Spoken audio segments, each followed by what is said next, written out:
بسم الله الرحمن الرحيم. عن العباس بن عبد المطلب رضي الله عنه أنه سمع رسول الله صلى الله عليه وسلم يقول: ذاق طعم الإيمان من رضي بالله ربا وبالإسلام دينا وبمحمد رسولا۔ حضرت عباس بن عبد المطلب رضی اللہ تعالیٰ عنہ روایت کرتے ہیں، فرماتے ہیں کہ میں نے رسول اللہ صلی اللہ علیہ وسلم کو فرماتے ہوئے سنا۔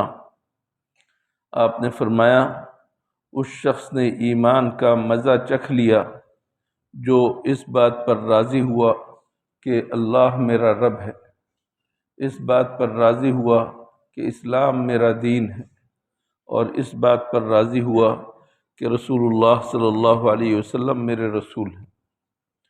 جو شخص ان تینوں باتوں کے اوپر راضی ہو جائے اسے ایمان کی حلاوت اور اس کا ذائقہ ملے گا۔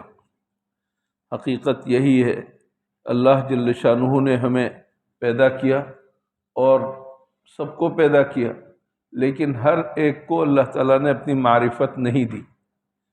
اللہ کی معرفت جس کو مل گئی اور جس نے اللہ کو مان لیا، اللہ پر راضی ہو گیا، اللہ پر توکل کر لیا، اور جس نے دین کو، اسلام کو دین سمجھ لیا اور اسی کو ماننے لگا، اور جس نے رسول اللہ صلی اللہ علیہ وسلم کو اپنا آقا اور سردار مانتا ہے اور آپ کی باتوں کو ماننے اور اطاعت کرنے کا دم بھرتا ہے، ایسا شخص ایمان کی حلاوت کو یقیناً پالے گا، ایمان کی مٹھاس کو پالے گا۔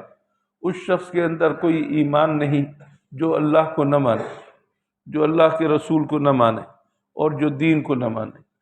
بس میرے دوستو، اس حدیث کا تقاضا یہ ہے کہ ہم اللہ کو جہاں مانیں، اللہ کی مانیں، دین کو جو مانے تو دین کی مانے، اور رسول کو جو مانے تو رسول کی مانے۔ صرف زبان سے کہہ دینا کہ میں مانتا ہوں، صرف اتنی بات کافی نہیں، بلکہ اگر ہمیں ایمان کی حلاوت چاہیے تو ہمیں اللہ کی، رسول کی اور دین کی اور شریعت کی ماننا چاہیے۔